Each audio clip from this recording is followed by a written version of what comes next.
आयुर्वेद म्हटलं की काय फक्त तेच कडू काढे आणि उकळलेले काढे एवढंच आठवतं ना? पण नाही. आयुर्वेद इतकंच नाही तर आज आपण त्याच्या एक अशा ब्रांच बद्दल बोलणार आहोत जी एकदम इझी टू टेक, पॅलेटेबल आणि एकदम कमी मात्रेत यूज करणारी असते. तर होय, रसशास्त्राबद्दलच. वेलकम टू आयुर्वेद संवाद. आज आपल्यासोबत आहेत डॉक्टर सौरभ जोशी सर, नमस्कार. MD in Ayurveda. तर आपण बघूया की नेमकं रसशास्त्र म्हणजे काय, तर नॉन बिटर बट पॉवरफुल साईड एक्सप्लोअर करूया.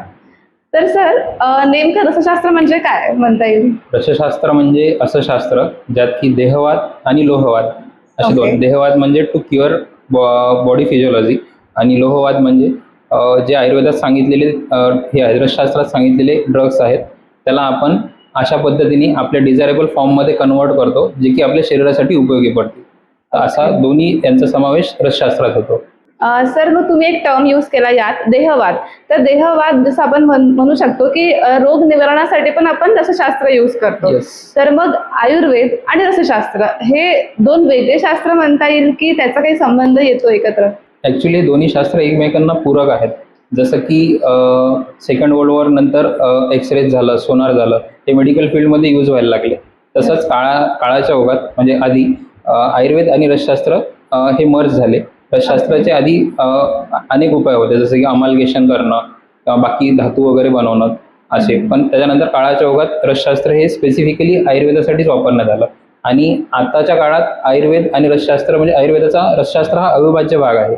सर, तुम्ही आता असं बोलले की आयुर्वेद, रसशास्त्र हे आयुर्वेदाचा एक अविभाज्य घटक किंवा भाग झालेला आहे. Yes. तर मग आपण असं बघतो की रसशास्त्र विविध रोगांवर एक वेगळा परिणाम देऊ शकतो का, की किंवा कसा परिणाम देईल? हो, आयुर्वेदामध्ये रसशास्त्राचा उपयोगच आपण ह्या मुळात त्याच गोष्टीसाठी करतो. ओके. जसं की स्किन डिसीजेस आहेत, त्यात रक्तशुद्धीसाठी रस औषधींचा चांगला उपयोग करता येतो. सांधेदुखीमध्ये पेन, इन्फ्लामेशन हे कमी करण्यासाठी रसशास्त्राच्या औषधींचा उपयोग होतो. त्यानंतर विविध भस्मांचा उपयोग यात होतो, जसं की सुवर्णप्राशन झालं. त्यानंतर म्हणजे अगदी लहान मुलांपासून ते वयस्कर माणसापर्यंत, म्हणजे लहान मुलात सुवर्णप्राशनपासून तर मोठ्या लोकात रसायन देण्यापर्यंत, म्हणजे वसंत कुसुमाकर सारखे लोक असतील, रसराजेश्वर असेल, ह्या गोष्टी पण आपण वापरू शकतो. तर हे सर्व रसशास्त्रातच इन्क्लूड केलेलं आहे. त्यानंतर पाचक अग्नी सुधारण्यासाठी आपण रसशास्त्रातील औषधांचा उपयोग करू शकतो. हार्ट डिसिजेसवर अतिशय उत्तम प्रकारे रस औषधींचा उपयोग केला जातो. त्यानंतर श्वसन विकारांमध्ये सुद्धा ब्रँकोडायलेशनसाठी, कफ कमी करण्यासाठी रसशास्त्रातील औषधींचा छान उत्तम प्रकारे उपयोग करता येतो. त्यानंतर इम्युनिटी वाढवण्यासाठी, जसं की आत्ताच सांगितलं, सुवर्णप्राशनमध्ये पण सुवर्णप्राशननी सुद्धा इम्युनिटी वाढते. त्यानंतर जे वयस्कर लोक आहेत त्यांच्यामध्ये पण इम्युनिटी वाढवण्यासाठी आपण रसायन स्वरूपातही ह्या गोष्टींचा उपयोग करू शकतो. यात सुवर्णभस्मासारखे जे कल्प आहेत, हे सुवर्णभस्म जे आहे ते अतिशय चांगल्या प्रकारे उत्तम काम करतं. खूप छान सर. आणि तुम्ही असं सांगितलं की प्रत्येक रोगावर त्याचा एक वेगळा परिणाम कसा दिसून येतो. तर मी असं म्हणेल की फक्त रसौषधीच का घ्याव्यात जर एखादा रोग झाला असेल तर? असं नाही आहे. आपण पूर्ण प्रिस्क्रिप्शन देतो तेव्हा रस औषधी प्लस काष्ठ औषधी दोन्ही असतात. पण यात असं आहे की रस औषधी ह्या घेण्यास सोप्या असतात, त्यांचं गामित्व स्पेसिफिक ऑर्गनपर्यंत असतं, त्या शीघ्र काम करतात आणि घेण्यास सोप्या आहेत, पॅलेटेबल आहेत, मात्रा कमी असते, त्यामुळे आपल्याला इझिली घेता येतात. त्यामुळे ह्या जास्त सोप्या आहेत आणि आता याची त्यामुळे आयुर्वेदाचार्य पण ह्याला आता जास्त यूज करत आहेत. म्हणजे जे आपण एक लोकांचा गैरसमज असतो की आयुर्वेद म्हटलं की नुसतं ते कडू काळे घ्या किंवा मग त्यांना काय उकळून घ्या किंवा गाळून घ्या, तर हे नसून आपण एकदम कमी मात्रेत घेऊ शकतो, जे की एकदम पॅलेटेबल पण राहील. तर मग आपण असं बघतो की एक मेटल्स यूज करतो रसशास्त्रामध्ये. तर मग याचा आपल्या शरीरावर काय परिणाम होतो? असं आहे की फक्त आयुर्वेदातच मेटल्स यूज होतात औषधांमध्ये, असं नाही आहे. इतरही पॅथीमध्ये सुद्धा मेटल्स यूज होतात आणि जसं ते पण सुद्धा प्रोसेस करतात, आपणही प्रोसेस करतो. त्यात शोधन होतं, त्याचं मारण होतं. प्रत्येक गोष्टी त्यात आपण ह्यांना म्हणतोच, मुळात यांना हार्बोमिनरल्स कंपाऊंड म्हणतो. तर ह्याला सोबत जे काष्ठ औषधी आहेत त्यांच्यासोबत ह्याला कंबाईन केलं जातं. त्याच्यावर वेगवेगळ्या प्रोसिजर होतात, म्हणजे 100 पूट दिले जातात प्रत्येक भस्माला, म्हणजे प्रत्येकाचे स्पेसिफिक असतात. तर 100, 50 असे त्याला पूट दिले जातात. एवढा वेळ त्याला ऑक्सिडाईज केलं जातं आणि त्यानंतर हे औषध बनतं आणि हे टाईम टेस्टेड आहे. हे तेव्हा म्हणजे आधीपासून आत्तापर्यंत करायला आलेले आहेत आणि प्रॉपर जर शोधन आणि मारण झालेलं असेल तर कोणत्याही भस्माचा साईड इफेक्ट येत नाही. ओके.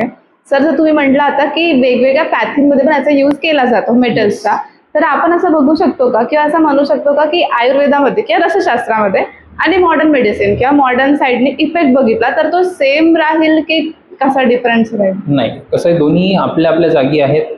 दोघांचंही आपलं आपलं एक इम्पॉर्टन्स आहे. एक्झॅक्टली. त्यात तुम्ही असं म्हणू शकता की जे क्रोनिक हे आहेत की जे बरेच होत नाहीत, क्रोनिक डिसीज, त्यावर रसौषधी छान काम करतात. काही काही इमर्जन्सी कंडिशन्समध्ये पण रसौषधी काम करतात. पण जसं आहे की दोघांचे आपल्या आपल्या ठिकाणी महत्त्व असल्यामुळे इमर्जन्सी मेडिसिन्स जिथे आपल्याला वापरायचं तिथे अजूनही आपण मॉडर्न मेडिसिनला प्राधान्य देतो. आणि त्यानंतर क्रोनिक डिसीजमध्ये तुम्ही रसशास्त्राच्या औषधी वापरू शकता.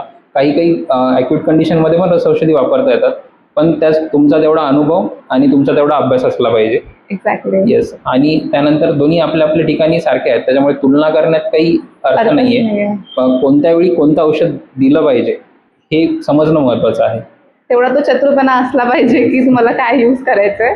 सर, आपण बघतो की आज ना खूप कॉमन झालं आहे की रसशास्त्राला म्हणा किंवा आयुर्वेदाला लोक एकदम फेक सायन्स, सुडो सायन्स म्हणतात, किंवा त्यांना असंही वाटतं की भस्म तर काय कोणी पण देतं, म्हणजे कुठेही असं लोक बसतात, लिहून घेतात आयुर्वेदिक दवाखाना आणि भस्म विकायला लागतात. तर मग त्यांच्याकडून घेतलेले भस्म का त्यांना आपण म्हणू शकतो इफेक्ट दाखवत नाही, किंवा मग हा सुडो सायन्स किंवा फेक सायन्स, यावर तुमचं एक्झॅक्टली काय मत आहे? अच्छा, त्यातलं आधी शेवटच्या प्रश्नाचं उत्तर मी आधी देतो. जे सुडो सायन्स आणि फेक सायन्स म्हणतात, तर असं आहे की आयुर्वेदाचा उगम जवळपास आपण 5,000 वर्षापूर्वीचा मानलेला आहे. हो. 3,000 वर्षापूर्वी याचं डॉक्युमेंटेशन होण्यात आलं, म्हणजे आपल्या संहिता आल्या. त्यानंतर परकीय आक्रमणं झाली भारतावर, त्यानंतर अजून इंग्रज आले, तर ह्या पूर्ण याच्यात आयुर्वेद दाबला गेलाय. त्याच्या आधी आयुर्वेदाला राजाश्रय होता, तर एवढा आयुर्वेद दाबलेला असूनही आत्ता आपल्यापर्यंत एवढा आयुर्वेद पोहोचलाय. तर आयुर्वेद हा त्याची बेसिक प्रिन्सिपल खूप स्ट्रॉंग असल्यामुळे तो असा दबणार नाहीच आहे. तो म्हणजे ही उलट त्याची एक टेस्टिंग आहे आणि तो चालत राहील. तर मला असं वाटतं की आपण यांच्याकडे दुर्लक्ष करून आपल्या बाबतीतच जास्त लक्ष दिलेलं चांगलं राहील. ओके. म्हणजे असं म्हणता येईल की आता आयुर्वेदाची सध्या अग्निपरीक्षा सुरू आहे, त्यातून आपल्याला बाहेर निघायचंय. आणि असं पण म्हणता येईल की जे एक शास्त्र जे म्हणतात की सुडो सायन्स आहे बा, पण ते सायंटिफिकली प्रूफ तेव्हापासून झालेलं आहे. तर फक्त त्यांना आता लोक दाबायचा प्रयत्न करताय असं म्हणू शकतो, जे की आपल्याला इग्नोर करायचंय आणि बस सोबत सुरू राहायचं. मुळात आपले बेसिक प्रिन्सिपल स्ट्रॉंग असल्यामुळे आयुर्वेद हे कुठेही टिकणारच आहे. एक्झॅक्टली. सर, आपण बघू की जसं रसौषधीबद्दल तुम्ही खूप जास्त वेगवेगळ्या डिसिजेसवर वेगवेगळं जातं असं सांगितलेलं आहे. तर त्याचा पर्टिक्युलर अभ्यास करायचा असेल तर तो कसा करावा? रसशास्त्र हे आपल्याला BMS करताना सेकंड इयरला आहे. ठीक आहे. त्यानंतर तुम्हाला रसशास्त्रात इंटरेस्ट आलाच आहे तर तुम्ही यात MD सुद्धा करू शकता. इतर तुम्हाला आणखी त्याचा एक्सप्लोर करायचं असेल तर वेगवेगळ्या रसशाळा आहेत, तिकडे जाऊ शकता. रसवैद्य आहेत जे की प्रॉपर रस औषधींवरच चिकित्सा करतात, त्यांच्याकडे तुम्ही ऑब्झर्वरशिप, इंटर्नशिपसाठी जाऊ शकता. सर, आणि मला एक विचारायचं आहे की आता सपोज जे UG स्टुडंट आहेत, म्हणजे जे आता BMS परस्युइंग आहे, त्यांनी एक्झॅक्टली काय करावं त्यांच्या सोबत, अकॅडमिक सोबत? BMS स्टुडंटमध्ये म्हणजे एन्जॉयमेंट तर आपण पूर्ण करतो. तेच करतो आपण. हां, तर यात आपल्याला एक म्हणजे आपल्या शास्त्राप्रती आपल्याला पुढे काहीतरी करायचं असेल, जे BMS नंतर आयुर्वेद प्रॅक्टिस करायची असेल किंवा आपल्याला पुढे आयुर्वेदाच एक्सप्लोर करायचं असेल, तर तुम्ही, मला असं वाटतं की एक थर्ड इयरपर्यंत, थर्ड म्हणजे आता फायनलच आलंय तुमचं, म्हणजे सेकंड इयरपर्यंत की तुम्ही एक्सप्लोर केलं पाहिजे. जसं की तुम्हाला इंटरेस्ट काय हे शोधलं पाहिजे तुम्ही. म्हणजे अकॅडमिक्स असेल, तुम्हाला इंटरेस्ट आला कोणत्या सब्जेक्टमध्ये, तुम्ही PG करू शकता. त्यानंतर ऑब्झर्वरशिपला जा. ऑब्झर्वरशिपमध्ये तुम्हाला क्लिनिकल इंटरेस्ट येतोय का ते पहा. रिसर्चमध्ये जाऊ शकता किंवा प्रोडक्शनमध्ये जाऊ शकता. इव्हन आता हेल्थ इन्फ्लुएन्सिंग जसं तुम्ही करताय ते पण एक करिअर होऊ शकतं पुढे. तर ह्या सगळे तुम्ही गोष्टी एक्सप्लोर करू शकता. तर मला असं वाटतं की फायनल इयरपर्यंत तुमच्या डोक्यात फिक्स पाहिजे की तुम्हाला काय करायचं आणि त्यानंतर तुम्ही त्या दृष्टिकोनातून तसं पुढे गेलं पाहिजे. जसं की PG करायचं असेल तुम्ही PGची एक्झामची तयारी करू शकता. बाकी गोष्टी करायचं तुम्ही तसं जसं की आता तुम्हाला, आणि ह्यासाठी वेगवेगळे हे पण होतात, जसं की आता MHSचा SIPचा प्रोग्राम आहे, त्यात तुम्ही वेगवेगळ्या ठिकाणी जाऊन रिसर्चसाठी, अग्निविद्या कर्मासाठी किंवा काही स्पेशालिटी असेल कोणा डॉक्टरांची, तर तिथे जाऊन तुम्ही इंटर्नशिप करू शकता 1 महिन्याचा विथ स्टायपंड आहे पुन्हा ते. त्यानंतर आपण BMS झाल्यानंतर RAV थ्रू पण आपण इंटर्नशिप जॉईन करू शकतो, जो की पूर्ण प्रॉपर कोर्स आहे CARV म्हणून, हे करू शकतो. त्यानंतर आपल्याला जे प्रॅक्टिसच करायची असेल तर आपल्याला आपले बाकीचे पण कॉन्सेप्ट स्ट्रॉंग ठेवणं हे खूप इम्पॉर्टंट आहे. म्हणजे फक्त मी आयुर्वेद वाचतोय, मी रसशास्त्राचा अभ्यास करतोय हे असं हे नाही आहे. तर तुम्ही ह्या मधल्या काळात तुम्ही बाकीचे जे आहेत, कारण आपल्याला आता उत्तर द्यायचं ते मॉडर्न सायन्सनुसार द्यायचं लोकांना, तर तुमचा त्यावर पण तुमचा तेवढाच हात पक्का पाहिजे. जसं की मॉडर्न इन्व्हेस्टिगेशन्स असतील, रेडिओलॉजिकल इन्व्हेस्टिगेशन असतील, पॅथॉलॉजिकल इन्व्हेस्टिगेशन असतील, ECG असेल, हा तुम्हाला चांगला पक्का आलाच पाहिजे. त्यातून तुम्हाला, कारण तुम्हाला तुमचे लिमिटेशन्स आधी समजले पाहिजे रादर दॅन की तुमचा स्कोप किती आहे. तुम्हाला लिमिटेशन्स माहिती आहेत ह्या ह्याच्यात तुमचे, तर तुम्ही तुमच्या स्कोपपर्यंत म्हणजे तुम्ही कुठपर्यंत जाऊ शकता हे तुम्हाला माहीत राहील. तर ह्या दृष्टिकोनातून आपण ह्या गोष्टींकडे पाहिलं पाहिजे. ओके. आणि सर तुम्ही प्रोडक्शन म्हणून तुम्ही एक या वर्ड यूज केला होता, तर त्यालाच आपण एंटरप्रेनरशिप वगैरे म्हणू शकतो. तर मग ते ड्युरिंग यूजी कसं काय करायला पाहिजे? बरेच जे स्टुडंट आहेत ते करतात. त्यात मला असं वाटतं की तुम्ही हे जे शॅम्पू, साबण वगैरे हे करतात, चांगली गोष्ट आहे, पण त्याला एक्सटेंड तुम्हाला म्हणजे त्यात अजून गोष्टी हे करणं इम्पॉर्टंट आहे. याच्यात संशोधन करणं इम्पॉर्टंट आहे. यात कसं होतं की एकदा बिझनेस आला म्हणजे ते आलं की मग यात संशोधन आणि रिसर्चचा ह्या गोष्टी मागे पडतात. रिसर्च आणि त्याचे अजून डेव्हलपमेंट हे मागे पडतं आणि ते एक प्रोडक्शन चालू होतं एक प्रकारचं. त्यात मला असं वाटतं की UG लाईफमध्ये आपण ह्या गोष्टी करण्यापेक्षा त्यात आपल्याला अजून नवीन काय करता येईल ह्या गोष्टी पाहायला पाहिजे, रादर दॅन प्रोडक्शन कसं वाढवता येईल. ओके. म्हणजे रिसर्च पहिले तुम्ही करा, नंतर मग प्रोडक्शन. चांगलं प्रोडक्ट बनवा आधी. ओके. म्हणजे कारण आता असं झालंय की सगळेच कॉमनली ते करतात, तर काहीतरी नवीन शोधायचंय आपल्याला. बिलकुल. संहिताकारांनी असं सांगितले की रुग्णाला ज्या गोष्टींनी बरं वाटेल ते करा. म्हणजे आजच्या काळात आपण याला असं घेतलं पाहिजे की इथिकल वेनी रुग्णाला जे काही देणं बरोबर आहे ते देऊन तुम्ही रुग्णाला बरं करा. ठीक आहे. तर यात हे इम्पॉर्टंट नाही आहे की तुम्ही काय वापरताय, त्यात हे इम्पॉर्टंट नाही की रुग्णाला तुमचा आराम पडला पाहिजे, तर त्यानुसार आपण चिकित्सा केली पाहिजे. शेवटी तेच आहे की सगळ्यात तर डॉक्टरकडे गेलं की पहिले बरं वाटलं पाहिजे एका गोळीत, हेच एक्सपर्ट असतं आजकाल. त्यामुळे ज्या काही इथिकल गोष्टी असेल तुम्ही त्या सगळ्यात पहिले करू शकता इन एनी वे. सर आपण बघितलं की रसौषधी कशा घ्याव्यात किंवा का घ्याव्यात. मी आता असं म्हणेल की आताच्या काळात म्हणजे लाईक आता लाईफस्टाईल डिसऑर्डर खूप प्रमाणात वाढलेले आहे, तर मग आताच्या काळात तुम्ही तुमच्या प्रॅक्टिसमध्ये कसं यूज करता रसौषधींना? रसौषधी म्हणजे फक्त आपण रसौषधीच देतो असं नाहीये.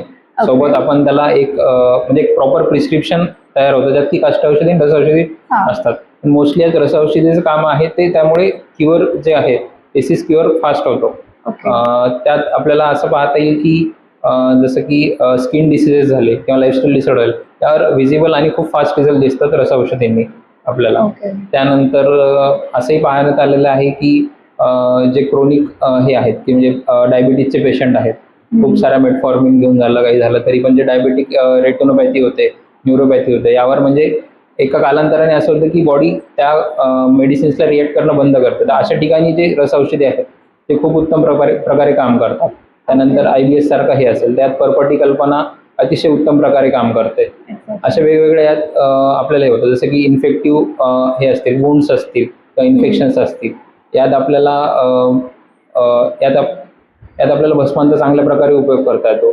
जर वुंड हिलिंगसाठी अब्रक भस्मासारखा भस्म आहे, याचा उपयोग आपल्याला अतिशय उत्तम प्रकारे करता येतो. अशा प्रकारे आपल्याला बाकी मेडिसिन सोबत हे आयुर्वेदिक भस्म झालं, भस्म वटी हे आपल्याला इंटिग्रेट करता येतं. मुळात हा आयुर्वेदाचाच पार्ट असल्यामुळे ह्याला इंटिग्रेशन म्हणण्यापेक्षा आपण युक्तीने कशा प्रकारे त्याला वापरतो हे जास्त इम्पॉर्टंट आहे. ओके. म्हणजे क्रोनिक कंडिशन मध्ये ते खूप चांगलं काम करतं असं म्हणतात. तर सगळ्यात पहिले थँक्यू सो मच सर. आज तुम्ही एकदम रसशास्त्राला एक इंट्रोडक्टरी पार्टमध्ये आणि एक कॉमन लोकांना समजेल अशा भाषेत सांगितलं, आणि त्यासोबतच जर तुम्ही UG स्टुडंट असाल तर तुम्ही काय केलं पाहिजे हेही पण तुम्ही खूप छान सांगितलं. आणि आता म्हणजे लाईक रिसेंट डेजमध्ये इतके लाईफस्टाईल डिसीजेस म्हणा किंवा काही डिसीजेस एकदम क्रोनिक लेवलवर वाढलेले आहेत, त्यातही तुम्ही कसं त्याचा यूज करायचा किंवा आम्ही UG लोकांनी कसं ते शिकायचं यावर तुम्ही खूप छान बोललात. थँक्यू सो मच सर तुम्ही आल्याबद्दल.